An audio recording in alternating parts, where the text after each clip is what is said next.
Pokoknya terserah dah anak abah. Mau colok 3 kayak mau Rano udah. Nah, dibandingin dia yang menang. Ya nggak? Agak jelas amat. Toto udah nongol lagi survei begini. Jadi menurut gue udah kebaca lah kalau Pilkada Jakarta 2024 itu cuman untuk mengesahkan RK Siswono jadi gubernur dan wakil, tapi bukan sebuah kompetisi untuk mencari pemimpin yang benar-benar diinginkan oleh warga Jakarta. Mendingan kita bikin permainan sendiri, yaitu Gercos, gerakan coblos semua. KPU ancam pidanakan semua pihak yang diajak golput di Pilkada serentak 2024. Agak lain memang lembaga ini, agak lain ya. Assalamualaikum warahmatullahi wabarakatuh. Kembali lagi di channel Prayoga Muhammad. Gimana kabar kalian semua? Semoga baik-baik saja ya, dan dilancarkan segala rezekinya. Kita akan bahas sedikit ya soal Pilkada DKI. Karena kalau nggak dibahas nih nanti gimana gitu. Masa iya sih nggak rame? Ya jelas nggak rame lah, Pak Anies nggak ikut. Oke teman-teman semua, ya gini ya. Bahas dari mana nih? Soalnya bingung juga nih. RK mengatakan katanya tidak ada money politik ya. Langsung dikomentari oleh netizen. Begitupun ada juga yang mengatakan bagaimana nih Pilkada DKI sementara sudah disetting, ngapain pula harus pilih nomor. Mau nomor berapa juga udah disetting gitu loh. Belum lagi soal survei yang nyatanya ya begitulah. Kita tahulah ya survei itu bagaimana. Jadi mau dimulai dari mana nih? Banyak ya. Nah langsung saja kita lihat para netizen yang berkomentar. Ini dia videonya. Barusan aja peserta Pilkada Jakarta mendapatkan nomor urut. Kalau kata gue sih, mau dapat nomor berapa juga orang dari awal udah disetting yang bakal menang RK Siswono. Awalnya itu harusnya kan cuman RK Siswono yang bisa maju Pilgub Jakarta. Ditambahin lah Darmakun supaya nggak ada kota kosong. Terus MK mengubah peraturannya supaya paslonnya bisa banyak, supaya rakyat dapat banyak pilihan. Cuma nambah 1 paslon, Pramono Rahano dari PDIP. Udah gitu, sekarang malah Prabowo mau ketemu sama Megawati, atau kubu RK Siswono mau ketemu sama kubu Pramono Rano.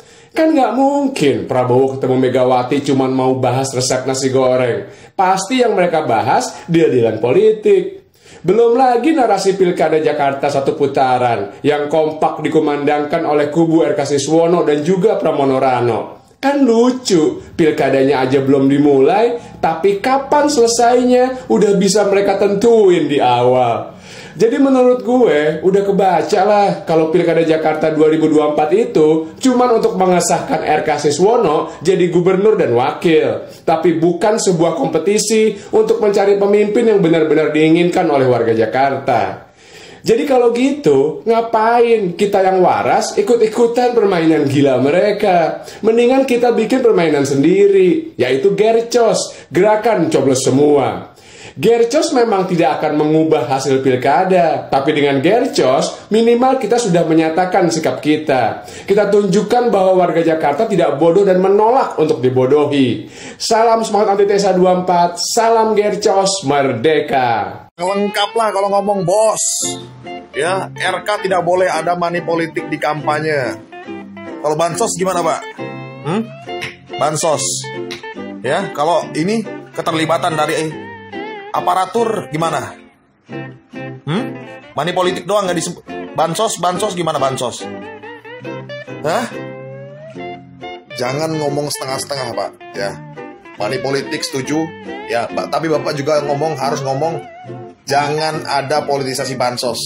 Jangan ada cawe-cawe. Ya, jangan lupa. Kenapa? Kenapa cawe-cawe nggak disebut? Politik cawe-cawe. Ikut campur intervensi. Pengerahan aparatur sipil dan lain-lain. Itu nggak boleh bos dalam berkampanye bos. Berkontestasi dalam pemilu. Itu nggak boleh. Mencederai kedaulatan rakyat. Ya. Jadi sebut juga tuh Pak. Ya. Nggak boleh ada bansos, nggak boleh ada cawe-cawe, ya.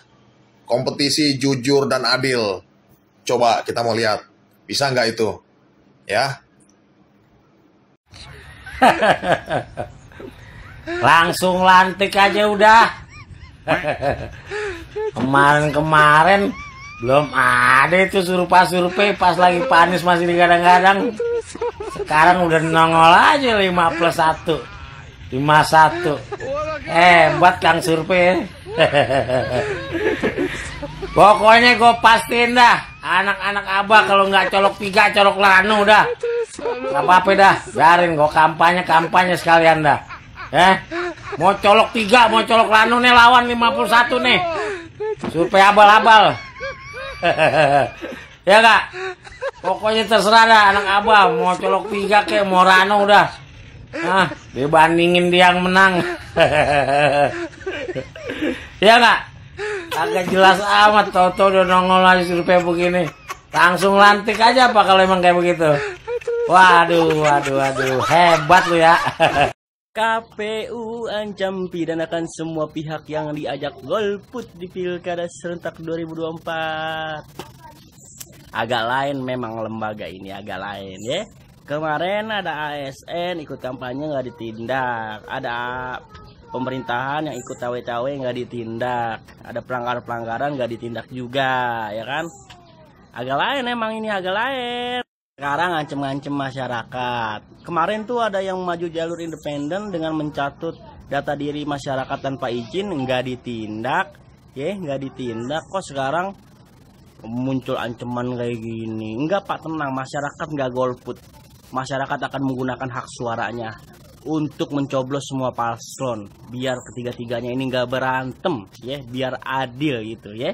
Rakyat mah adil ya kan. Oke, tenang aja Pak, tenang, nggak usah pakai ngancem-ngancem kayak gitu. Kita bakal pakai surat suara kita ya.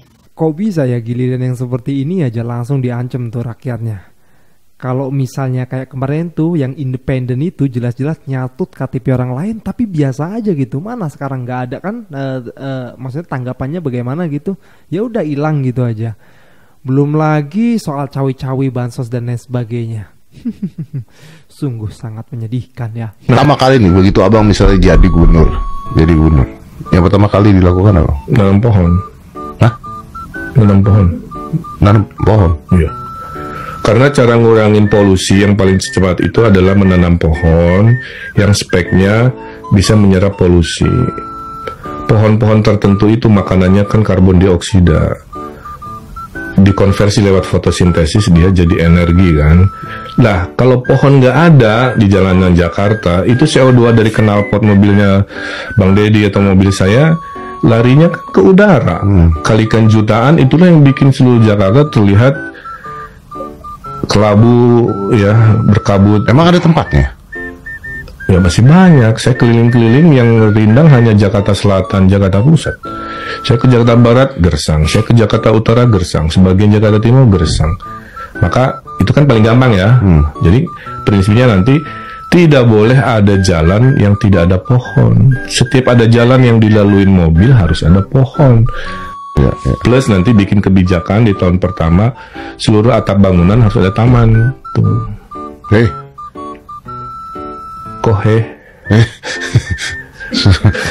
Yang nyiram siapa? Ini kan pemilik gedung lah. Kan sekarang ada namanya gedung, bukan rumah ya? Rumah juga. Gimana ya orang genteng? Bapak menyebabkan kecelakaan orang Pak itu Pak. Genteng Pak. Gak setuju saya Pak. Nanti kalau kita naik mobil disupirin, nggak usah begitu tahu tujuannya mau ke Sumatera Utara, tahu kita kapan sampainya. Pas kepala kita kejedot di mobil. Artinya apa? Bagus jalan di Aceh, bagus jalan di Sumatera Barat, begitu masuk Sumut kejedot kepala kita. Kejedot kepala kita.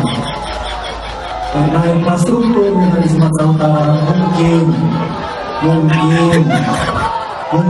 merata. Infrastruktur tadi yang disebut oleh Bobby, itu yang disebut tadi di perbatasan itu jalan nasional, itu jalan-jalannya Jokowi yang belum terselesaikan. Mulyono.